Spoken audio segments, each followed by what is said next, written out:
예. 이제 여러분들은 정말 네트워크 마케팅의 새로운 역사를 써나가는 애터미라는 회사를 만나셨고, 그 애터미의 지금 진면목을 하나씩 소개받고 계십니다. 저희 애터미가 역사를 새로 쓰겠다고 하는 것은 지금까지 50년, 더 길게는 약 70년의 네트워크 마케팅 역사가 뭔가 잘못된 부분들이 있다 하는 겁니다. 그 역사가 잘못됐기 때문에 지금 사회적인 인식이 좋지 않다 하는 거예요. 그래서 이 네트워크 업계를 욕하고 다단계 업계를 욕하고 있는 그 사람들을 원망할 것이 아니고 정말 우리가 새롭게 해나가야 된다 하는 겁니다. 그래서 애터미라는 회사는 기존의 네트워크 마케팅 회사들, 그것이 합법적이든 불법적이든 그런 회사들하고 경쟁하지 않겠다. 그런 회사들하고 경쟁하는 것만 가지고는 의미가 없다. 그래서 저희는 정말 일반 사람들이 수당 안 받아도 그냥 필요한 물건 사러 가는 할인 매장이나 TV 홈쇼핑이나 인터넷 쇼핑몰하고 정말 품질과 가격 면에서 당당하게 경쟁을 해서 정말 우리가 더 싸게 파는 그런 업종이 되겠다. 그러면서도 우리가 수당을 덤으로 줘야 그것이 진정으로 덤으로 주는 수당이지, 가격 올려가지고 그걸 가지고 다시 수당이라고 풀어주고 있으면은 그게 무슨 의미가 있겠느냐 하는 거예요. 그래서 누군가를 희생시켜 가면서 이렇게 하고 있는 그런 돈을 버는 것, 그런 것은 의미가 없다 하는 거예요. 그렇기 때문에 아직 사회적 인식이 썩 좋아지지 않고 있는데, 애터미가 처음으로 이제 정말 일반 유통보다도 더 싸게 파는 회사로 자리매김을 하고 있고, 그리고 정말 기업 전반적인 면에서 합법적이면서도 도덕적인 그런 경영. 그래서 정말 우리 납품업체에 대금 지불하는 것도 정말 단 하루도 미루지 않고 즉각적으로 현금 지불을 하는, 그래서 일반 업체들보다도 훨씬 더 도덕적인 그런 경영을 하고, 그리고 세금을 내는 데 있어서도 저희 직원들한테 제가 부탁하는 게 있어요. 털어도 먼지 안 나는 회사가 되어야 된다. 털어서 먼지 안 나는 놈 없다고 그러는데, 세상에 다 먼지가 나도 애터미만은 털어도 먼지가 안 나는 그런 회사를 반드시 만들어야 된다고 제가 주문을 하고 있습니다. 그래서 이제는 정말 존경받는 그런 업종으로 자리매김을 해야 되겠고, 그 선봉에 애터미가 앞장을 서겠다는 거예요. 그러면은 정말 그렇게 해서 잘 되는 모습을 반드시 보여준다고 하면은 다른 업체들도 저희의 뒤를 따르리라고 생각을 하고, 그리고 이 네트워크 마케팅의 역사는 새롭게 쓰여지리라고 생각을 합니다. 앞으로도 우리의 자세를 흐트리지 않고 더욱 정진을 해야 되겠다고 생각을 하고 있고, 여러분들은 이제 그런 회사를 만나셨습니다. 그리고 앞으로 이제 이 네트워크 마케팅 업종은 정말 진정으로 존경받는 업종으로, 그것이 5년이 걸릴지 10년이 걸릴지 20년이 걸릴지는 모르지만은 반드시 우리 살아있는 동안에 정말 존경받는 업종으로 만들어 놔야 되겠다는 다짐을 여러분과 함께 하고 싶습니다. 여러분 다 같이 다짐하십니까? 네. 감사합니다. 이제 여러분들이 이 애터미를 만나셨다고 해서 가만히 있는데도 성공이 보장된 것은 아닙니다. 저희 애터미가 정말 이 서민의 삶에서 상류층으로 올라갈 수 있는 신분의 수직 상승이 가능한, 어떻게 보면 이 시대의 유일한 사다리라고 얘기들을 합니다. 실제로 우리 앞에는 그거를 증명할 만한 일들이 지금 여기 벌어지고 있고, 이 우리 성공하신 리더분들이 거기에 대한 확실한 답입니다.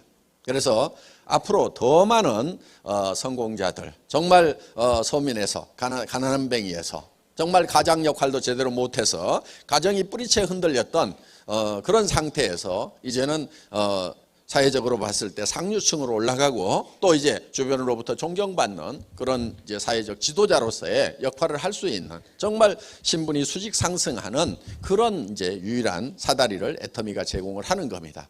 그러면은 애터미가 그 사다리를 제공을 하지만은 결국 그 사다리를 올라가야 되는 것은 여러분 개인, 여러분 각자가 올라가셔야 된다 하는 거예요. 세상에는 누구도 저 위에까지 그냥 올려주는 경우는 없습니다. 그래서 여러분들이 어떤 마음가짐으로 이 사다리를 올라갈 것인가 하는 거예요. 이 사다리는 매우 쉽게 되어 있습니다. 정말 누구나 다 올라갈 수 있도록 이렇게 만들어 놨어요. 사다리라는 것은 한 계단만 올라가면은 그 다음 계단도 올라갈 수 있고 그 다음 계단도 올라갈 수 있고 그 다음 계단도 올라갈 수가 있어요. 한 번에 로얄 마스터까지 올라갈 수 있는 사람은 아무도 없습니다. 또 자기 힘으로만 로얄 마스터까지 올라갈 수 있는 사람도 아무도 없어요. 그렇지만은 여러분들이 판매사까지만 간다고 하면은 여러분 밑에 있는 사람 중에서도 나도 판매사를 할 수 있겠다 하는 사람은 나오게 되어 있다 하는 거예요. 그렇기 때문에 다른 사람과 힘을 합해서 그걸 만들어 나가는 거다 하는 겁니다. 그리고 그것이 만들어지는 성장의 원동력은 뭐냐면은 바로 우리 제품입니다. 우리 제품은 생필품이에요. 생필품이라는 것은 싸고 좋으면 반드시 팔리게 돼 있어요. 단 하루만 없어도 삶의 질이 뚝 떨어집니다. 돈이 없어도 써야 되는 것이고 경기가 나빠도 써야 되는 거고 심지어는 빚쟁이에게 쫓겨 도망 다닐 때도 써야 되는 거예요. 빚쟁이에게 쫓겨 도망 다니더라도 이는 닦고 다닐 거 아니에요. 온 나라가 파산이 되더라도 머리들은 감습니다. 머리는 어떻게든 돈을 구해서라도 머리는 감고 다녀요. 그리고 도리어 경기가 나빠지면 화장품은 더 팔립니다. 왜 그러겠어요? 남편들이 실업률이 높아지면 여성분들이 버려야 되기 때문에 맨낫으로 못 나가니까 한 세트씩 구비해서 찍어 바르고 나가느라고 경기가 나빠지면 화장품 매출은 뜨게 돼 있어요. 그래서 생필품이라는 것은 경기를 타지 않아요. 그리고 이것은 우리가 팔아내서 푸시아웃을 하는 것이 아니고 소비자가 풀이하는 거예요. 땡겨서 사는 거예요. 떨어지면은 그 다음날까지는 무조건 사야 되는 거란 말이에요. 그렇기 때문에 가격이 싸고 품질만 좋다고 하면은 그 경쟁력만 확보를 하면은 이거는 무조건 팔려나가게 돼 있는 거예요. 그렇기 때문에 우리가 그거를 성장 동력으로 하는 거예요. 그거는 마치 생명력만큼이나 끈질기고 강렬한 그런 성장력을 가지고 있는 것 하는 거예요. 단 그것이 값싸고 좋기만 하면은 게임은 끝나버리는 거예요. 그래서 여러분들이 이 회사가 정말 세계적인 회사가 될 거다, 잘 될 거다, 안 될 거다 하는 것을 뭘 가지고 판단하냐면은 정말 세계적인 상품하고 비교했을 때 정말 싸고 좋기만 하냐, 그것만 딱 비교해 보면은 거기서 답 다 얻을 수 있어요. 세계 최대 회사가 될 수가 있어요. 왜 제가 세계적인 회사가 된다고 확신을 했냐면은 그 중에 상당 부분이 전달에 사갔던 사람들이 자발적인 재구매를 하더라 이거예요. 네트워크 마케팅 회사에서 유지 조건이 없는데 자발적인 재구매가 일어난다고 그러면요, 이거는 핵폭탄과 같은 거예요. 핵폭탄. 엄청난 폭발력을 가지고 있는 거예요. 그래서 저는 그때 게임 끝났다. 6,200만 원 파는 회사가 세계 최대의 이 유통회사가 될 거라는 확신을 저는 딱 갖는 거예요. 3개월은 초조했어요. 3개월은 정말 이 자발적인 리피트 오더가 나올 것이냐 안 나올 것이냐, 몇 프로가 나올 것이냐 봤는데 거의 100%. 게임 끝났다. 이렇게 생각을 한 거예요. 지금 커져나가고 있는 겁니다. 그 연장선상에서 커져나가고 있는 거예요. 자, 여러분들이 이제 이 애텀이라는 사다리를 만났고 그 사다리에 한 단계만 올라가면은 틀림없이 그 밑에서도 또 밀고 올라오는 사람이 있어요. 그러면 양쪽에 두 명의 판매사가 생기면은 나는 밀려서 다이아몬드가 되고, 그리고 그 판매사가 되면은 그분들도 다이아몬드가 되려고 할 거 아니에요. 그러면은 또 나는 밀려서 샤론 노즈가 되고, 그럼 이제 1,000만 원대 올라가는 거예요. 쉬워요. 너무 어렵게 생각하니까 못하는 거예요. 고민하지 마세요. 고민할 만큼 그런 어려운 일들이 아니에요. 고민할 만큼 어려운 일이라고 하면은 이 중에서 3분의 1은 못 올라올 분들이에요. 그러니까 고민 하나도 안 하는 틈수들이 여기 이제. 자, 그러면은 우리가 이제 이 애텀이라는 도구를 만났으면은 우리가 이제 어떻게 성공할 것인가? 그럼 많은 사람들이 성공을 못 하는데 왜 성공을 못 하는가 하는 거예요. 카네기라는 사람이 보니까 자기는 가난한 집의 아이로 태어나서 부자가 됐죠. 그리고 카네기 재단도 만들고, 늙어서 이제 생각을 해보는 거예요. 내가 가난한 집의 아이로 태어났는데 다시 가난한 집의 아이로 태어난다고 하면 다시 성공을 할 수가 있을까? 생각해 보니까 자기는 100% 성공할 수가 있겠더라 이게. 10번을 가난한 집의 아이로 태어나더라도 10번 다 100% 자기는 성공할 수가 있겠더라 이게. 그런데 많은 사람들은 성공을 못하고 있다. 왜 성공을 못할까? 그 이유는 성공의 법칙을 몰라서 그런다. 그래서 이 성공의 법칙이라는 걸 이제 알려줘야 되겠다고 생각을 합니다. 자, 많은 사람들이 0세에서부터 시작을 해서 30세까지 공부를 합니다. 준비를 하죠. 30세에서 60세까지는 대개 일을 합니다. 일을 건성건성합니까? 열심히들 합니까? 다들 잘 살아보겠다고 열심히들 해요. 그리고 이제 한 90세까지 삽니다. 이게 노후예요. 그런데 30년이나 준비를 하고 30년이나 일을 했는데 결과를 보니까 1%만 성공자가 됐더라. 즉 부자가 됐더라 하는 거예요. 4%의 사람은 겨우 경제 문제를 해결을 했더라. 그러니까 다른 사람한테 손 벌리고 살지는 않을 정도는 됐다. 부자는 아니지만은. 그리고 15%의 사람은 타계를 했더라. 세상을 떠났어요. 잘못 살았죠? 10%의 사람은 일도 없고 일은 있는데 돈이 없어가지고 하루벌이 일을 하고 있더라. 나머지 70%의 사람은 일도 없고 돈도 없는 상태에서 노후를 맞이하게 되더라 하는 거예요. 자, 이게 다른 나라의 통계, 오래전 통계이다 보니까 정확성에 대해서는 좀 견해 차이가 있을 수 있지만은 어떻든 이 99%나 되는 사람들이 실질적으로는 성공자가 되지 못하고 1%만이 성공자가 된다 하는 거예요. 우리가 주변에서 봐도 그런 느낌은 대략적으로 드실 겁니다. 그러면은 이 1%의 사람들은 어떻게 해서 성공을 했고 왜 이렇게 많은 사람들이 실패자가 되는가 하는 거예요. 그래서 카네기라는 사람이 보니까 이거는 성공의 법칙을 몰라서 그렇다. 성공의 법칙만 안다고 하면은 100명이면 100명이 다 성공자가 될 수가 있는데 정말 이 성공의 법칙이라는 걸 몰라서 그렇다. 이 성공의 법칙이라는 걸 알려줘야 되겠다. 그래서 이 성공의 법칙이라는 것을 정리를 하게 되는데 그런데 이 성공의 법칙이라는 것은 누가 아무렇게나 만든다고 해서 법칙이 되는 것이 아니다 하는 거예요. 그래서 이거를 스티븐 코비는 정북향의 원리다 이렇게 표현을 했습니다. 그러니까 북쪽이라는 것은 정해져 있다. 그러니까 성공의 법칙이라는 것도 정해져 있다 이거예요. 자, 손가락 한번 들어보세요. 손가락. 여기 속리산 들어오느라고 지금 동서남북이 헷갈리실 거예요. 북쪽이 어딘지 한번 가르쳐 보세요. 북쪽이 어디예요? 북쪽이. 중구난방입니다. 자, 이쪽이 북쪽이라고 하는 사람이 제일 많은 것 같아요. 그럼 지금부터 여기를 다수결의 원칙에 의해서 북쪽이라고 전하겠습니다. 그럼 여기가 북쪽이 됩니까? 확신할 수가 없어요. 뭘 갖다 대봐야 되죠? 나침판을 갖다 대봐야 되는 거예요. 그런데 나침판을 대보기 전에도 북쪽은 이미 정해져 있는 거예요. 우리가 나침판을 대보면 북쪽이 어디라는 걸 확인한다 이거예요. 그러니까 성공의 법칙이라는 것도 정해져 있어요. 그대로 따라서 하면은 성공하는 거고 그대로 따라서 하지 않으면 실패자가 된다 하는 겁니다. 이거는 누가 아무렇게나 만드는 것이 아니고 마치 자연 법칙과 같이 이미 정해져 있는 거다. 자연 법칙도 정해져 있죠. 해는 동쪽에서 떠서 서쪽으로 지고 물은 높은 곳에서 낮은 곳으로 흐르고 한반도에는 사시사철 봄, 여름, 가을, 겨울이라는 사계절이 있다 이거예요. 그래서 봄이 지나면 여름이 반드시 오게 되어 있다 하는 겁니다. 이게 자연 법칙이에요. 그래서 이 법칙을 어겨가면서 예를 들면 농사를 짓는다든가 이렇게 해가지고는 절대로 성공할 수가 없다. 그래서 이런 것을 농장의 법칙이라고도 얘기를 합니다. 농장의 법칙. 자, 농장의 법칙이라고 하는 것은 반드시 자연 법칙에 맞춰가지고 농사를 지어야만 되는 거다 하는 거예요. 자, 우리는 이 농장의 법칙이라는 거, 농사 짓는 거는 우리가 다 잘 알기 때문에 농부가 어떻게 해서 농사를 짓는지를 가지고 이 성공의 법칙이라는 걸 한번 정리를 해보자 하는 겁니다. 농부가 맨 먼저 하는 것이 무엇이죠? 밭 갈아요? 밭을 사야 갈죠. 그럼 또 돈이 있어야 밭을 사죠. 그렇죠? 예. 그러니까 사실은 이것저것 얘기를 하지만은 실질적으로 농부가 맨 먼저 하는 것은 무엇을 얼마만큼 거둘 것인가를 맨 먼저 결정을 해요.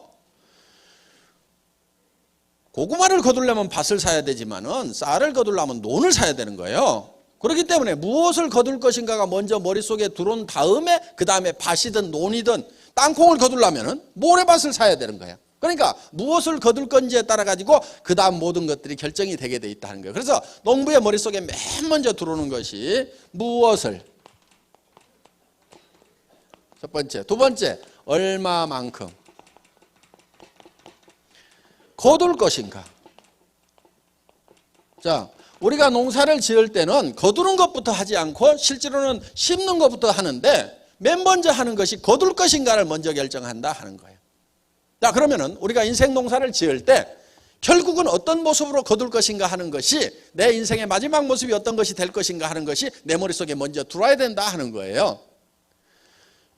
자, 그러면은 이 농부의 머릿속에 무엇을 얼마만큼 거둘 것인가 하는 것이 들어와야만이 거기에 따라 가지고 어떤 의사결정을 하는 거예요. 이런 것을 보통 MBO 뭐 이렇게 부릅니다. Management by Objectives. 그래서 Objectives, 목표라는 것을 가지고 매니징을 한다, 의사결정을 한다, 이런 뜻이에요. 그러니까 최종적으로 거둘 것을 가지고 의사결정을 해요. 자, 쌀 10가마를 거둬야 되겠다고 쌀 10가마, 쌀 10가마. 그러니까 무엇을 얼마만큼이 먼저 머릿속에 들어왔어. 그러면 그 쌀 10가마에 의해 가지고 논이 몇 평, 모짜리는 몇 평, 벽시는 몇 말, 농기구는 뭐, 인부는 얼마, 농자금은 얼마, 이런 것들이 전부 쌀 10가마라는 것이 먼저 결정되고 나서 나머지가 쪼록 결정이 돼요. 만약에 땅콩 2가마가 머릿속에 들어왔다고 하면은 논을 사면 안 되는 거예요. 뭘 사야 돼요? 모래밭을 사야 되는 거고, 거기에 심는 농기구도 다 달라져야 되는 거고, 벽시를 준비하는 것이 아니고 땅콩을 갖다 심어야 땅콩이 나오게 돼 있다는 거예요. 그러니까 무엇을 거둘 것인가가 먼저 들어오게 되어 있다. 오브젝티브스가 먼저 들어오고 나서 이 오브젝티브스를 가지고 목표에 의한 매니징을 하고 있다 하는 거예요. 이것이 인생에는 잘 적용이 안 되고 있는데 기업이나 국가에는 아주 주도 면밀하게 이게 적용이 되고 있어요. 현재 잘 활용이 되고 있어요. 그런데 인생 살아가는데 개인 인생에는 이게 이 법칙이 지금 들어와 있지 않는 거예요. 그래서 우리가 무엇을 얼마만큼 거둘 것인가를, 예를 들면 쌀 10가마를 내가 농부가 봄에 머릿속에 집어넣으면은 그 쌀 10가마를 가지고 논 사이즈라든가 농기구라든가 언제 심을 건지, 그 다음에 어떻게 가꿀 것인지가 다 결정이 된 다음에 가을이 되면은 농부의 머릿속에 있던 쌀 10가마가 어디로 들어와요? 창고로, 곡간으로 들어오는 거예요. 그러니까 모든 농부의 곡간에 들어가는 곡식은 반드시 먼저 농부의 머릿속에 있던 것이 들어가게 돼 있다 이거예요. 그러니까 농사를 지으면은 물론 뭐 천재지변에 의해서 1%, 2% 뭐 농사 망치는 경우도 있지만은 95%, 97% 다 농사 목표한 거 거두잖아요. 그런데 인생 농사는 왜 못 거두냐? 자연 법칙대로, 농장의 법칙대로, 성공의 법칙대로 인생 농사를 안 짓기 때문에 그렇다는 거예요. 이 법칙대로만 하게 되면은 거의 다 성공을 하게 돼 있다. 거의 다.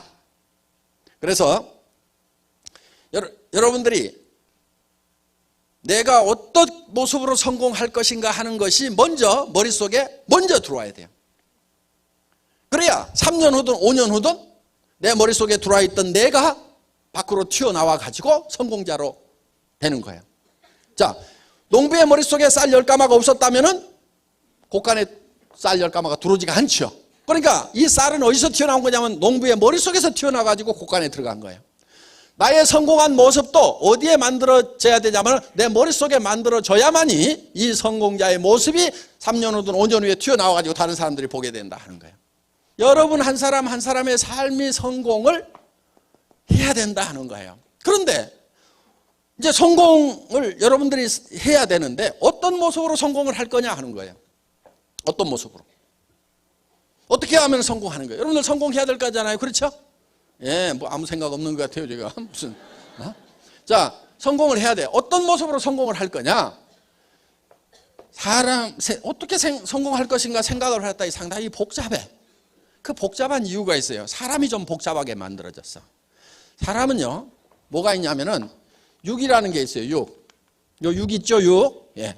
그 다음에 영이라는 게 있어요, 영. 스피릿. 그 다음에 혼이라는 게 있어요, 소울. 그 다음에 주변 환경. 이렇게 둘러싸여 있어요. 그런데 이 각각이 요구하는 바가 달라요. 그래서 복잡한 거예요. 그런데 이 복잡하지만 이거를 다 만족을 시켜야 돼. 자, 이렇게 6이 있어요, 6. 그런데 이 6이 요구하는 바가 있고, 우리가 0이 있는데, 0이 영에게 필요한 게 있고, 혼이 있는데 혼에게 필요한 게 있어요. 자, 6이라는 것은 건강하고, 건강해야 되겠죠? 오래 살아야 돼. 장수를 해야 돼. 그리고 풍요롭게 살아야 돼요. 의식주를 해결함으로 말미암아서 안전하게 살고 싶은 욕구를 가지고 있다 하는 거예요. 자, 그래서 한마디로 얘기하면 잘 살아야 돼요. 우리의 영은 혼하고는 달라요. 그리고 이 영이라는 것은 짐승하고 사람이 구별이 되는 거예요. 무슨 원숭이가 변해갖고 사람이 됐다고 하는 말도 안 되는 소리를 하고 있는데 원숭이가 변해갖고 사람이 되지 않습니다.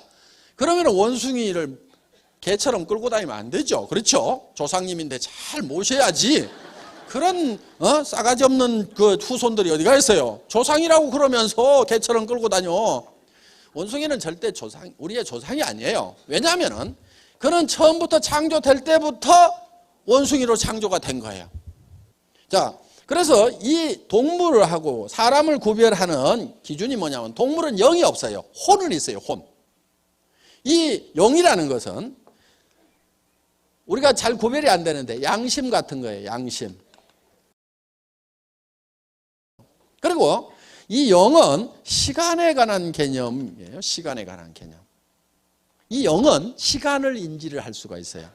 동물은 시간을 인지를 하지를 못해요. 사람은 이제 내가 죽으면은 얼마 후에 인생이 끝나는구나. 그러면서 과거도 돌이켜보고 그럼 앞으로 미래는 어떻게 될까 이런저런 생각을 하죠. 시간을 초월해서 과거로 미래로 왔다 갔다 하는 이런 영적인 능력을 가지고 있어요. 그런데 걔가 나이 먹어서 늙으니까 내 견생이 끝나가는구나. 내가 죽으면 어떻게 될까? 요거 고민하고 있는 걔 보셨어요? 없어요. 왜? 걔는 영이라는 것이 없기 때문에 이 시간에 관한 개념 자체가 없어요. 그리고 이거는 창조주로부터 사랑을 받고 사랑하고 싶은 욕구를 가지고 있는 거예요. 동물은 이런 게 없어요. 동물 중에 기도하거나 제사 지내는 개 보셨어요? 아주 영리하게 가르쳐놨더니 조상이 죽었다고 제사 지내는 개 없어요. 그런데 사람은 아무리 미개하더라도 조상에 대해서도 생각하고 신에 대해서 항상 생각을 해요. 그 영적인 능력을 가지고 있어요. 그래서 우리는 창조주로부터 사랑을 받고 창조주를 사랑하는 데서 진정한 만족을 얻을 수가 있다 하는 거예요. 자, 그리고 이 혼이라는 것은 동물도 가지고 있어요. 자, 감정이 여기에 해당됩니다. 감정. 희노애락. 걔도 밥 먹을 때 걷어차면 노하시죠? 예. 그 다음에 뭐 주면은 또 꼬리 살랑살랑 흔들고 희락에 빠지시죠? 예. 희노애락 감정이 있어요. 그리고 걔도 그걸 가르칠 수 있어요? 야, A짬으로 와, B짬으로 와. 이런 거 하면 되잖아요. 그렇죠? 그리고 기억력도 있어요. 그래서 주인도 알아보고 자기 집도 다 찾아오는 게 이 혼의 활동이 있기 때문에 그러는 거예요. 그래서 이거는 이 평온한 감정을 가지고 살아가고 싶은 그런 욕구를 가지고 있고, 그 다음에 우리는 배우고 싶은 욕구를 가지고 있어요. 그 다음에 우리 주변 환경에 대해서 공헌하고 싶은 욕구를 우리는 가지고 있어요. 왜 우리는 주변 환경에 대해서 공헌하고 싶은 욕구를 가지고 있냐면은 이 자연 환경과 사회적 환경에 대해서 우리는 반드시 이로움을 끼치고 어떤 좋은 영향을 미치고 싶은 그런 욕구를 가지고 있다는 거예요. 그런데 남을 위해서나 또 이런 어떤 환경을 위해서 아무런 이로운 일을 하지 않고 죽게 되면은 죽을 때 나는 참 쓸모없는 사람이었구나. 나는 나만 위해서 살았지 뭔가 이로운 것을 해본 적이 없구나. 이것이 하나의 회한이 될 수가 있다는 거예요. 그러니까 그런 것도 해야 되는 거예요. 자, 이런 네 가지가 우리의 이제 그 요소인데, 자, 우리는 이 육이라는 것은 실제로 우리의 본질이라기보다는 우리의 영과 혼이 우리의 본질이에요. 더 깊이 얘기하면 영이 우리의 본질인 거예요. 그래서 이 사람은, 이 영은 시간의 개념이 있어요. 그래서 영원을 사모하는 마음을 주셨도다 그랬거든요. forever, 영원. 사람은 영원을 사모해요. 그러니까 이 육이라는 것은 우리 영과 혼이 살고 있는 집이에요. 집. 보세요. 초가지붕이죠. 여기 창문이 뚫려 있죠. 지금 창밖으로 내다보고 계시는 거예요. 여기 봉창 하나 뚫어가지고 길가에 지나가는 소리 들리라고 이제 구멍 하나 뚫어놨죠. 여기 환기창 있죠. 그래서 맑은 공기 들어가고 나쁜 공기 밖으로 다 나오죠. 안에 덕트도 있어요. 여기 식당들 있죠. 집집마다. 예. 예. 그래서 이제 대충 들어오면 안에서 다시 재조리를 해가지고 이제 이렇게 넘깁니다. 자, 여기 음악실도 있어요. 그 다음에 이 집은 항상 36.5도로 항상 온도가 따뜻하게 유지가 돼요. 여기 보일러실 펌프가 하나 있어가지고 온수를 계속 돌리잖아요. 가끔 온수를 빼고 나면은 부르르 떨어요. 왜냐하면 온도 떨어졌다고 온도 올리라고 온도 자동 컨트롤러가 작동해서 운동을 해서 온도를 올리는 거예요. 집집마다 화장실도 있죠. 예. 이 손이 집을 관리하는 관리인이에요. 이 집 관리인이 여러 가지 일들을 합니다. 이게 이제 사는 집인데 우리의 본질은 이 안에 살고 있는 영과 혼이에요. 자, 우리가 이렇게 육이 있고 영이 있고 혼이 있고 이 환경으로 둘러싸여 있어요. 이게 사람이에요. 그런데 이 네 가지를 골고루 다 만족시키는 그런 삶의 목표, 그렇게 만족하는 삶의 목표, 그렇게 만족하면서 살아가는 내 모습이 내 머릿속에 먼저 그려져야 3년이나 5년 후에 밖으로 튀어나온다는 거예요. 우리 사원 두 번째가 생각을 경영한다 하는 게 있죠. 생각을 경영한다. 그 얘기는 우리 머릿속에다가 우리의 성공한 모습을 그려 넣으라 하는 거예요. 비전을 메이킹하라 하는 겁니다. 그래서 이거를 그려 넣으면은 마치 농부의 머릿속에 쌀 10가마가 그려지느냐 땅콩 2가마가 그려지느냐에 따라 가지고 농사를 어떻게 짓는 것이 결정이 되고 가을이 됐을 때 쌀이 들어올 거냐 땅콩이 들어올 거냐가 결정이 되듯이 내 머릿속에 내가 성공한 모습을 어떻게 그릴 거냐 하는 것이 대단히 중요하다 하는 겁니다. 그래서 생각을 경영한다고 하는 것은 바로 내 머릿속에다가 내 삶을 그려내라 하는 거예요. 지금 여러분 머릿속에 3년이나 5년 후에 정말 내가 살고 싶은 삶의 모습이 완벽하게 그려지지 않으면은 그거는 3년 후나 5년 후에도 지금하고 비슷한 삶을 살고 있을 거란 말이에요. 지금 여러분들이 마음에 들지 않는 삶을 사는 이유는요, 딱 한 가지예요. 3년이나 5년 전에 나는 어떤 삶을 살고 싶다 하는 것이 머릿속에 확실하게 그려지지 않았기 때문에 그래서 지금 삶이 마음에 안 드는 거예요. 그래서 우리 머릿속에다가 내가 살고 싶은 삶의 모습을 그려 넣어야 되는 거예요. 그래서 우리는 건강하게 살아야 되겠죠? 그럼 운동을 어떻게 해야 되겠다 이런 거 계획을 다 세워가지고 해야 되는 거예요. 그 다음에 오래 살아야 되겠죠. 풍요롭게 살아야 되겠죠.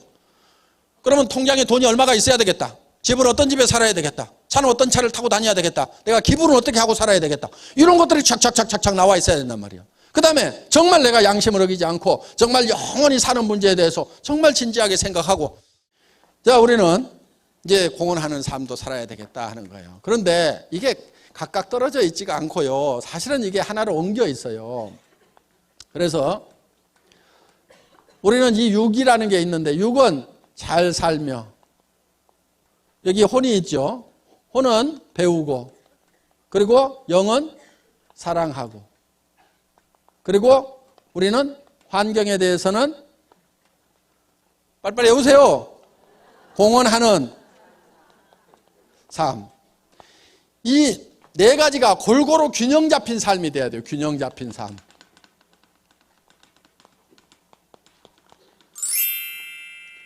밸런스드 라이프가 돼야 되는데 이 균형이 깨지게 되면은 최소율의 법칙이 가지고 다 좋은데 건강이 안 좋아. 그러면 그걸로 불행해지는 거예요. 건강하기도 하고 뭐 하는데 돈이 없어. 그럼 그것도 불행한 거예요. 돈도 있고 뭣도 하는데 순 거짓말만 해갖고 도둑놈같이 돈을 벌었어. 양심을 어기고 벌었어. 그러면 그 인생도 그 수준밖에 안 된다 이거예요. 그렇기 때문에 우리는 이 네 가지가 다 골고루 만족시키는 그런 삶을 살아야 된다는 겁니다. 그런데 이 네 가지가 떨어져 있는 것이 아니고 한데 어우러져 있어요. 그래서 우리가 이걸 각각 띄워놓고 보면 아무것도 아닌 게 돼버려요. 예를 들면 아이고 잘 살면 뭐해 이런 사람들 있잖아요. 근데 우리가 잘 살아야 되는 이유는요, 사랑하는 사람이 있기 때문에 우리가 잘 살아야 되는 거예요. 내가 못 살게 되다 보니까 내 자식도 못 살고 내 마누라도 못 살고 내 남편도 못 살고 내 부모도 자식 걱정하다가 돌아가시게 되고 가난이 대물림 되고 이런 문제가 발생을 한단 말이에요. 그래서 자녀들이 고민 살아가다가 이 세상이라는 벽을 넘기지 못해갖고 자살하는 청소년들이 늘어나고 자살까지는 안 하더라도 좌절해서 실망하고 힘이 빠져가고 살아가는 이 젊은이들에게 정말 우리가 뭔가를 이 젊은이들에게 힘을 주기 위해서는 우리가 잘 살아야 된단 말이에요. 그렇게 하려면 또 배워야 되겠죠. 그래서 이 잘 살아야 되겠다는 욕구가 약한 사람은요, 그 마음에 사랑이 식어서 그러는 거예요. 사랑이 식어서.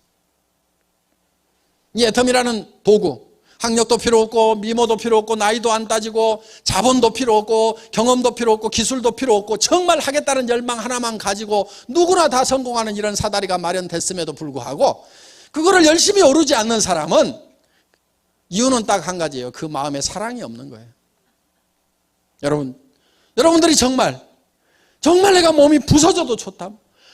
내가 어떤 희생을 치르더라도 정말 내 사랑하는 사람들을 위해서 잘 살 수 있는 길만 있다고 하면 나는 몸이 부서져라고 일을 하겠다고 그렇게 마음의 준비가 되셨냐 하는 거예요. 그렇게 마음의 준비들이 되셨어요? 네. 목소리들이 좋고 준비가 되셨어요? 네. 예. 정말 우리는 사랑하는 사람이 있기 때문이라도 잘 살아야 돼요. 제가요 정말 저희 집사람을 사랑해서 결혼했거든요. 1년을 쫓아다녔어요. 그래서 결혼을 했는데 제가 월급쟁이 17년 하다가 나와가지고 기업을 하나 했어요. 월급쟁이 노후 대책이 안 되더라고. 그래가지고 인터넷 백화점을 차렸어요. 그런데 너무 일찍 차렸어. 1999년도에 인터넷 백화점을 차렸어. 한 10만여 종의 상품을 취급하는 종합백화점. 그걸 차린 거예요 그때. 그런데 아줌마부터 손가락이 안 움직여. 그러다 보니까 한 3년 하다가 이제 쫄딱 망했어요. 그래가지고 이제 집도 날려가고 차도 날려가고 이제 완전히 50만 원짜리 월세방에 가가지고 이제 쫄쫄 굶고 살게 된 거예요. 그러다 보니까 막 간경화도 오고 당뇨도 심해지고 그래가지고 의사인 친구가 너 더 이상 일하지 말래. 그래가지고 일도 못하다 보니까 이제 갑자기 집사람이 나가가지고 어디 가서 돈 벌려고 그러니까 얼마 받겠어요? 150만 원. 그렇죠. 50대 뭐 여자가 어디 나가서 갑자기 돈 벌면 150만 원 이상 안 줘요. 그래서 그 150만 원 벌어가지고 뭐 50만 원 월세 내고 그 나머지 가지고 이제 애들 겨우 잠거리 사주고 학교 보내고 이렇게 하는데 어느 날 겨울에 집에 들어갔더니 추운 거예요. 그래서 제가 가스 좀 팍팍 대. 집에 이렇게 추워. 그랬더니 집사람이 누구는 추운 줄 모른 줄 아세요? 이렇게 얘기를 하는 거예요. 자기도 춥지만은 자기도 떨고 있다 이거야. 당신이 돈 많이 벌어오면 나도 팍팍 뗄 줄 안다 이거요. 그래서 내가 돈 없을 때는 돈 아끼는 거 아니오. 팡팡 쏘. 그랬더니 얼마나 억장이 무너지겠어요. 그러니까 이제 전에 같으면 아무 말도 안 하고 그 말 참 재밌네 그러던 사람이 50만 원짜리 월세방 살면서 팍팍 쏘 돈도 안 벌어다 주고 그러니까 당신이 그렇게 사고를 하니까 우리가 이 모양 요꼴이 됐다고 그러면서 그래가지고 이제 찌그덕 어느 날 우리 집사람이 그러더라고. 여보 애들 졸업하면 헤어집시다. 근데 우리 집사람은요 한다면 하는 사람이에요. 빈말하는 사람이 아니거든요. 그 얘기를 듣는데 진짜 억장이 무너진다는 거 있죠. 다리에 힘이 쪽 빠져가지고요 털썩 주저앉아가지고 우리 집사람 다리를 잡고 엉엉 울었어요. 제가 여보 가지마. 내가 지금 당신을 보낼 수가 없다. 지금 당신 가면은 살 집도 없지, 노후대책 자금도 없지, 가가지고 어떡하려고 그러냐고. 여보 가더라도 내가 집도 사주고 노후대책 자금도 다 마련해가지고 줄 때 가더라도 그때가 지금은 내가 절대 보낼 수가 없어. 그랬더니 아이고 어느 천년에요. 지금은요 집도 사줬고요 노후대책 자금도 다 마련해가고 통장에 자기가 따로 관리하고 있는데 요즘에는 간다는 말을 안 해요.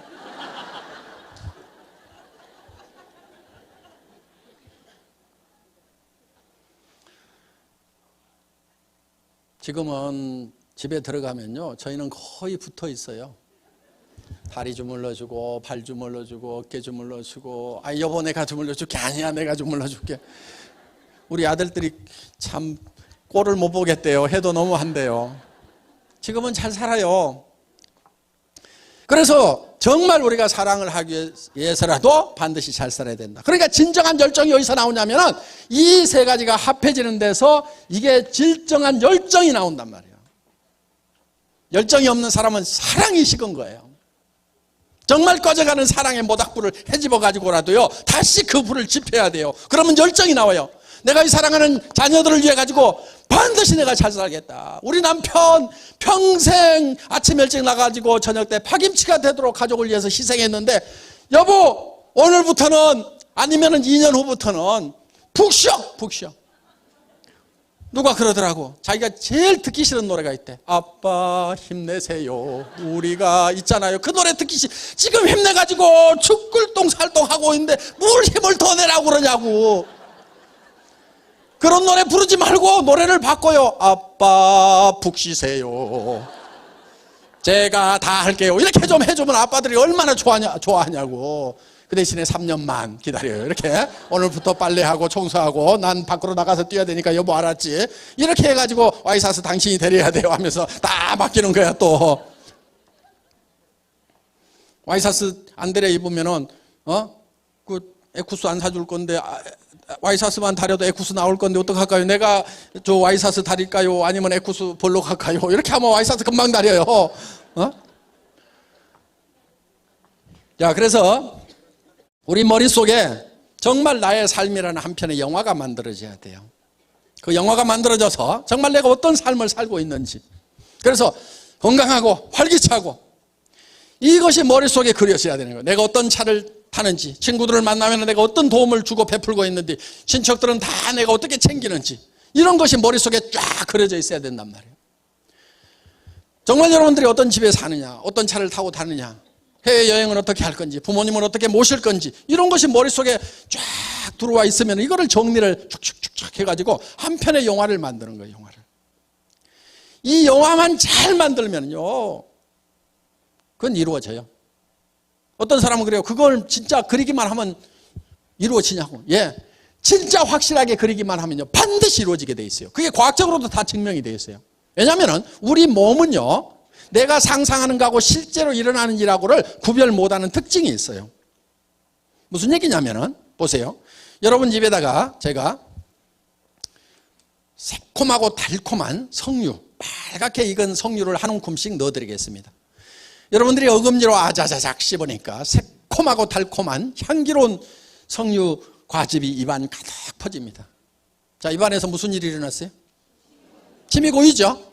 침 안 고이시는 분은요, 빨리 병원 가세요. 사람은 자기가 생각만 해도 실제로 석류를 먹는 거하고 우리 신체는 똑같이 반응을 해요. 그건 여러 가지로 과학적으로 다 증명이 되어 있어요. 그래서 그거를 자기 충족적 예언이라고 하는데, 자기가 충족할 만큼, 풀필이 될 만큼, 자기가 만족할 만큼 어떤 생각을 하게 되면은 몸이 거기에 맞도록 바뀌어버린다 하는 거예요. 또 쉬운 예를 하나 들어볼게요. 여러분 아침에 피곤하시죠? 일어날 때. 몸이 천근만근 피곤하시다 하시는 분들, 제가 한 방에 싹 고치는 방법 가르쳐 줄게요. 물론 우리 해모임 드셔도 돼요. 그런데 해모임보다도 더 특효가 있어요. 여러분 주머니 속에 한 달에 3천만 원씩만 꼬박꼬박 들어오면은 어때요? 아침에 젖은 솜처럼 몸이 무거울까요? 아니면 깃털처럼 가벼울까요? 웬만한 잔병은요 다 낫고요, 면역력 기똥차게 올라가게 돼 있어요. 면역력 쫙 올라가. 웬만한 잔병은 다 없어져요. 한 달에 3천만 원씩만 들어오면은 다 없어지게 돼 있어. 그런데 실제로 통장에 들어오는 거나 들어온다고 내가 계획을 세워서 확신하고 믿는 거나 내 몸의 반응은 똑같이 나타난단 말이에요. 그러니까 다른 사람한테 이 사업을 하자고 권유를 할 때도, 우리 로얄 마스터들 보니까 막 3천만 원 들어온다지, 5천만 원 들어온다지, 아이고 나도 그렇게 돈 들어오면 가가지고 막 엄청 힘있게 얘기를 해가지고 이것들 막 싹 끌어와 버릴 것 같은데, 그게 안 된단 말이에요. 그게 되는 방법이 하나 있어요. 미리 내가 3천만 원, 5천만 원 버는 사람이 될 거라는 그거를 머릿속에 생생하게 그리고 그거를 확실하게 믿으면 되는 거예요. 믿음에 굳게 선다 하는 거죠. 믿음이라는 것은 보이지 않는 것을 믿는 거예요. 현재 내가 에쿠스를 타는 모습, 뭐 방 5개짜리 집에 사는 모습, 100평짜리 집에 사는 모습, 친구들에게 어려운 친구들 도와주는 모습, 형제간들 도와주는 모습, 자녀들 교육 마음대로 시키는 모습, 이런 모습들이 아직 이루어지지 않았지만은 내 머릿속에 있지만은 내 발이 어디에 있어야 되냐면은 아직 보이지 않는 거기에 서 있어야 된단 말이에요. 우리 사원 세 번째가 믿음에 굳게 선다잖아요. 거기에 서 있어야 되는 거예요. 그러면은 이 현실이 점점 끌어올려지게 돼 있어요. 그래서 꿈이 일을 하는 거예요. 꿈이 일을 하는 거예요. 꿈으로 하여금 일을 하도록 시킨다 이거예요. 근데 꿈이 없으니까 일이 안 되는 일이 없는 거예요. 그래서 여러분들이 꿈을 만들어내야 되는 거예요. 비전을 만들어야 되는 거예요. 그거는 망상하고 다른 거예요. 그렇게 확실하게 된다는 것을 믿으면 신념이 되는 거예요. 신념이라는 것도 생각을 믿는다는 거잖아요. 생각을. 그래서 신념 있는 사람이다 하는 것은 그렇게 될 거다 하는 것을 믿는 것이 신념 있는 사람이에요. 신념은요, 기적을 이루는 거예요. 저는 이 회사가 세계적인 네트워크 마케팅 회사가 되고 국내 1위 하는 네트워크 마케팅 회사가 될 거라는 것을 확실하게 믿었어요. 확실하게 믿었기 때문에 박정수 크라운 마스터가 처음에 만났을 때 어디서 만났냐면 오리탕집 하다가 망한 아줌마예요. 그래서 그 오리탕 집에 17명이 모여 있는데 거기에서 애터미라는 회사에 첫 세미나가 있었어요. 그 17명을 모아놓고 제가 여기에서 익산에서 제일 큰 아파트에 들어가는 사람이 나올 거다. 익산에서 세금을 제일 많이 내는 사람이 여기서 나올 거다. 이 애터미라는 회사는 세계적인 회사가 될 거다. 글로벌 회사가 될 거다. 그렇게 얘기를 했어요. 그리고 크라운 마스터가 되면 에쿠스를 주겠다고 얘기를 했어요. 3억 원을 주겠다고 얘기를 했어요. 그런데 그때 제가 타고 간 자동차는 얼마짜리였냐면 280만 원짜리 중고 카니발이었어요. 그 중고 카니발을 돌돌돌돌 타고 가가지고 에쿠스를 주겠다고 얘기를 하는 거예요. 그런데 제 머릿속에는 에쿠스가 확실하게 그려져 있었어요. 제 머릿속에 있던 그 에쿠스가 지금 튀어나와가지고 지금 박정수 크라운 마스터가 타고 다닌단 말이에요. 저 에쿠스가 어디서 나왔어요? 제 머릿속에서 나왔고 저는 이 생각을, 이 에쿠스라는 생각을 믿었던 거예요. 반드시 저렇게 된다는 신념을 가지고 있었던 거예요. 그러니까 저 에쿠스가 어디서 튀어나왔냐면 안 보이는 데서 튀어나왔단 말이에요. 빨간 그림 머릿속에서 튀어나왔고 제 머릿속에 그리는 것을 박정수 로얄 크라운 마스터의 머릿속에다 집어넣으니까 그 에쿠스가 지금 에쿠스 속으로 들어가기 전에 그 에쿠스가 몇 년 전에 박정수 크라운 마스터 머릿속에도 들어온 거예요. 그러니까 이제 에쿠스 타고 다니잖아요. 에쿠스 끌고 왔죠? 네, 저기 세워져 있더라고. 신념은 기적을 이루는 거예요. 여러분 여기 오신 분들 어떻게 보면 되게 가난한 분들이 많으리라고 생각을 합니다. 또 왕년에 잘 살았지만 한바탕 엎어먹은 분들도 있을 거고 뭐 노후 대책은 뭐 그런 대로 돼 있지만은 베풀 돈이 없어가지고 또 앉아 계시는 분도 있을 거고 지금 꼴까닥 죽게 생긴 사람도 있을 거예요 지금. 그리고 마이너스 통장 때문에 엎어치기 하느라고 정신없는 분도 있을 거고 다음 달 어떻게 살아갈 건지 앞이 캄캄한 분도 있을 거고 그거를 벗어나는 유일한 길은 여러분들 머릿속에 정말 내가 한 달에 3천만 원씩 벌고 5천만 원씩 번다는 것을 확실하게 믿는 거예요. 그러면 여러분들의 표정이 바뀌고 말투가 바뀌고 눈빛이 바뀌고 행동이 바뀌게 돼 있어요. 그래서 머릿속에다가 생생하게 그리라 이거예요. 생생하게. 그리고 그거를 믿고 굳게 거기에 서 있으라 이거예요. 자, 그렇게 하려고 그러면 한 편의 영화를 만들어야 됩니다. 내 머릿속에 한 편의 영화가 돌아가야 돼요. 그렇게 하려고 그러면 이제 여러분들이 시나리오를 만들어야 되는데 영화를 만들기 위해서 자, 그런데 이 인생 누구누구의 인생 시나리오 이렇게 돼 있는데 여기에 보면은 이렇게 이제 동그라미가 있고 여기 가서 이런 항목들이 쭉 있어요. 요 양식을 나눠 드릴 거예요. 그럼 여러분들은 이걸 가지고 이제 칸을 메꿔 가지고 내일 제출하시고 발표하시면 됩니다. 전원 다 쓰셔야 돼요. 자, 그러면은 여기 네 가지가 여기 다 들어가야 된단 말이에요. 그러면은 6 건강. 그럼 건강 집어넣자 이거예요. 그다음에 우리가 잘 살려 풍요롭게 살려고 그러면 주택 문제가 있죠. 그다음에 또 뭐가 있어요? 자동차. 예, 자동차. 또 여행도 다녀야 되겠죠. 그다음에 뭐 건강 썼고요. 또 사랑하는 자녀들 교육도 있겠죠. 효도도 있겠죠. 또 뭐 있어요? 뭐 봉사도 있겠죠. 뭐 현금도 좀 있으면 좋겠죠. 그래서 여기 있는 내용이 한 번은 반드시 여기 들어가야 돼요. 한 번은 공헌하는 것은 요 봉사, 헌금 이런 거에 들어갔죠. 그래서 이거를 자기가 점수를 매겨봐요. 10점 만점 해가지고 건강, 아이고 타고 나서 그런 대로 좀 된다. 주택, 아이고 내가 살고 싶은 집에 비하면은 2점밖에 안 된다. 자동차, 아이고 면허증도 없어. 빵. 자, 여행, 뭐 국내 여행 서너 번 갔어. 자녀 교육 지네가 알아서 잘했어. 효도는 마음만 했어. 뭘 잘 못했어. 봉사도 쬐끔하고 뭐 아이고 현금은 마이너스 이쪽으로 가네. 그래서 이렇게 하다 보면은 요 동그라미가 이렇게 나와요. 이거를 쭉 연결을 해보면은 요게 내 인생 수레바퀴예요. 요게 찌그러져 있고 적으면은 잘 안 굴러가는 거예요. 그럼 이것이 요게 10점 만점이 되면은 10점 만점을 연결하면 커다랗고 둥그런 수레바퀴가 되는데 커다랗고 둥그런 수레바퀴가 되려고 하면은 어떻게 돼야 되는지 10점 만점을 여기다가 쓰시라 하는 거예요. 그러면 주택 문제 내가 지금 30평 전세 살고 있다. 그러면 현재 30평 전세인데 살고 싶은 집은 70평 구매하는데 얼마 들어요? 70평. 예? 그냥 10억 잡어 중간 좀 해가지고 자 10억 서울에서는 10억 주고 사기 어렵죠. 하여간 10억. 그리고 언제까지인지 날짜를 적어야 돼. 날짜 언제까지? 2022년 이렇게 딱 적으란 말이에요. 날짜를 5년 후, 10년 후 이렇게 적지 말아요. 내년에도 5년 후, 내년에도 5년 후, 내년에도 평생 5년 후. 그러니까 못을 딱 박으란 말이에요, 여기다가. 그리고 중간 단계를 하나 더 적을 수도 있어요. 예를 들면 2020년, 22년까지는 내가 70평 10억짜리를 사는데, 예를 들면 40평으로 가는 것은 내가 예를 들어서 5억만 있으면 된다. 그러면 2018년까지는 내가 5억짜리를 사겠다. 이런 식으로 계획을 딱 정확하게 세우란 말이에요. 자동차, 무슨 차 타고 싶으세요? 아무 생각 없어요. 벤츠. 모르면은 가가지고 견적 딱 받아보세요. 그리고 사진 갖다가 집에다 붙여놓으세요. 자, 여행.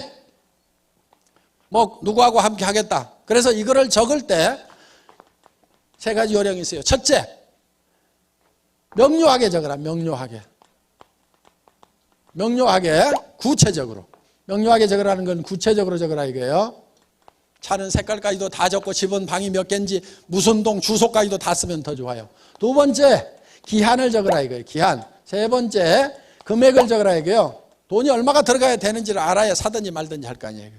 자, 자녀 교육에 대해서는 어떻게 하겠다. 효도는 어떻게 하겠다. 효도하면서요, 20만 원, 30만 원 용돈 들면서 효도 다 했다고 생각하시는 분들, 그렇게 하지 말고 생활비를 들이세요. 200만 원에서 300만 원은 들여야 노인네들 또 품위도 하고 치료비도 쓰고 친구들하고 좀 가시고 할 거 아니에요. 그래서 이 정도는 좀 드려야 되겠다는 생각을 하시란 말이에요.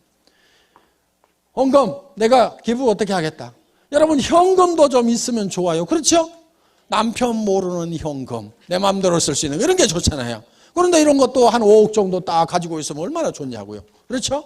그래서 내가 친구가 어려우면 딱 좀 집어줄 수도 있고, 조카 결혼식에도 뭐 내 마음대로 좀 보낼 수도 있고, 또 형제간들 어려우면 뭐 할 수도 있고, 아 조카가 좋은 대학 갔다 그러면 또 아이고 기분 좋아서 또 돈 1,000만 원 줄 수도 있고, 좀 이렇게 내 마음대로 쓸 수 있는, 그러니까 각자 주머니를 좀 찰 필요 있어. 우리 부부도 그래요. 우리 부부도 각자 주머니를 차. 그래가지고 공동으로 쓰는 돈도 있지만은 서로 간섭 안 하기 알았지. 그래가지고 뭐 얼마 썼다며 간섭 안 하기로 해놓고 알았어 그러면서 이렇게 해가지고 좀 쓰는 돈이 좀 이게 몇 천이든 몇 억이든 좀 있으면은 얼마나 신간이 편하냐 이거예요. 그렇죠? 아등바등 안 하고. 자, 그래서 현금. 그러면은 이게 머릿속에 확실하게 있어야 된다 하는 거예요. 그래서 정말 이렇게 견적을 내보면은요, 최소한 3천만 원에서 5천만 원 정도가 매월 있어야만이 이게 이루어져요. 그런데 사람들은 뭐를 지금 바라고 있냐면은 300에서 700만 벌었으면 소원이 없겠다고 이러고들 있어요. 300에서 700 벌어서 부자 돼요? 그게 성공한 인생이에요? 성공을 못해요. 저도 월급쟁이 해봤지만 답 없어요. 300에서 700 버는 사람들이요, 사실은 제일 힘들게 돈 벌어요. 그리고 돈은요, 많이 벌수록 힘들다고 생각을 하는 바보들이 세상에 많아요. 아니요, 거의 모든 사람들이 다 그렇게 생각을 해요. 그런데 돈이라는 것은 많이 번다고 더 힘든 게 아니에요. 도리어 반대일 수도 있어요. 돈은요, 적게 버는 사람들이 훨씬 더 힘들게 벌어요. 100만 원, 200만 원 버는 사람하고 1000만 원, 2000만 원 버는 사람하고 한 달에 1억, 2억 버는 사람하고 누가 제일 힘들게 일하고 있을 것 같아요? 100만 원, 200만 원 버는 사람이 제일 힘들게 일해요. 300에서 700 버는 사람들이요, 박 터지게 일하고 있어요. 지금 보면. 그것도 머리 좋은 놈들이 모이는 자리가 300에서 700짜리거든요. 여러분, 그런 돈 벌려고 하지 마세요. 무지무지하게 힘들어요. 그 돈은 3천에서 7천 벌겠다고 생각하는 놈은 별로 없으니까요. 그런 일들이 별로 경쟁이 없어요. 그리고 수입에 맞춰가지고 지출을 하라고 그러죠. 그래서 수입이 지출보다는 크거나 같아야 된다. 그래야 파산이 안 한다고 그러잖아요.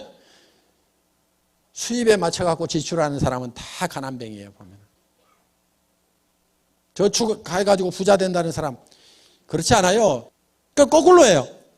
수입에 맞춰갖고 지출을 하지 말고요, 지출을 먼저 정하세요. 이렇게. 그래서 이렇게 견적을 내보니까 나는 3천이 필요하다, 5천이 필요하다. 그러면은 거기에 맞는 일거리를 찾으면 되는 거예요. 여기서는 찾을 필요가 없어요. 애터미가 그런 일거리니까 바로 나오는 거예요. 다른 성공 그 학을 강의하는데 가면은 먼저 이 지출을 정해놓고 그 다음에 일거리를 찾으라고 얘기를 해요.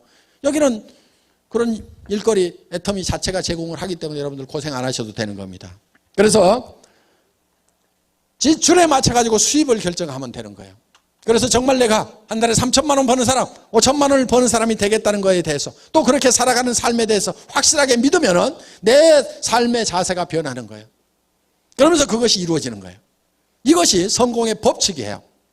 그래서 내가 최종적으로 어떤 사람이 되겠다는 목표를 먼저 정해놓고 그거를 향해서 가는 거예요. 성공한 모든 사람들, 최소한 카네기가 시켜서 나폴레옹 힐이 조사했던 500명의 성공자들은 똑같은 방법이었어요. 그래서 그 사람들은 먼저 머릿속에 성공한 모습이 먼저 그려졌어요. 에디슨이라는 사람이 전구를 발명을 했죠. 그 전구가 세상에 보이기 전에 먼저 에디슨의 머릿속에 전구불이 켜졌어요.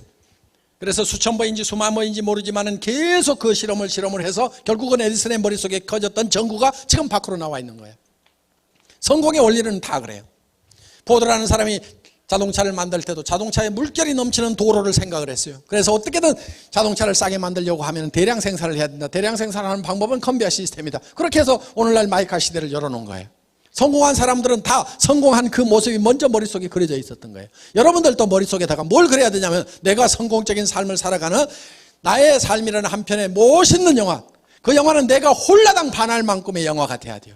그렇게만 될 수 있다고 하면 나는 어떤 희생이라도 감수하겠다고 생각할 만큼 그런 멋있는 영화, 정말 풀필이 되는, 내가 충만할 수 있는 그런, 만족할 수 있는 그런 영화를 만들어내야 되는 거예요. 애누리 하지 마세요. 그러면 여러분들의 몸은 정말 슈퍼맨처럼 힘이 나게 돼 있는 거예요. 5천만 원이 들어오는 그 신나는 삶이 머릿속에 들어있다고 하면은 발걸음부터가 달라지는 거예요. 맨날 그냥 어슬렁 힘 빠져가 그렇게 다니겠어요? 그렇지 않아요. 5천만 원이 들어온다고 그러면 보무도 당당하게 그냥 2번씩 굴러가지고 그냥 얼마나 멋있게 다니겠어요. 그냥 세상 사람들은 나를 따르라 하는 당당한 그런 걸음걸이로 가가지고 친구들도 박살을 내고 니네 그렇게 살지 말아라 이것들아. 니네 노후가 나는 너무 뻔히 보여가지고 니네 불쌍해갖고 내가 구제해주러 왔다고 할 만큼 큰 소리 칠 만큼 그렇게 여러분들 자신을, 여러분의 비전을 가지고 변화를 시켜야 된다는 겁니다. 그리고 그것이 이루어질 때까지 반드시 그 비전 위에 서 있어야 돼요. 믿음은 보이는 것을 믿는 게 아닌 거예요. 그러면 그것이 이루어지는 거예요. 그래서 절대 그 비전에서, 꿈에서 깨면 안 돼요. 여기서는 그 꿈 속에 있다가, 비전 속에 있다가 문제는 나가면은 제정신이 돌아와. 이게 문제야. 절대로 제정신이 돌아오면 안 돼요. 그래서 내가 먼저 미치고 비전 덩어리가 되고 주변 사람을 미치도록 만들어야 돼. 이 미치광이들을 전념을 시켜갖고 내 주변 사람들을 다 미치광이로 만들면은 여러분들도 정말 꿈을 이루게 됩니다. 자, 선배들이 어떻게 썼는지 그 양식을 잠깐 보기로 하겠습니다. 자, 이렇게들 썼어요. 예, 이렇게 다들 잘 썼습니다. 그래서 상세하게 이렇게 다 썼으니까 이런 모델을 보시고 여러분들도 방에 가면 다 양식이 있을 거예요. 그 작성들을 하시고, 그리고 한 가지 양식 더 작성을 하세요. 요거는 내가 언제까지 무슨 직업에 가겠다, 그때 돈이 얼마 들어올 거다 하는 이렇게 계획을 쭉 세우세요. 그래서 3년 5년 계획을 쭉 세우세요. 수고 많으셨습니다. 강의 여기서 마치겠습니다.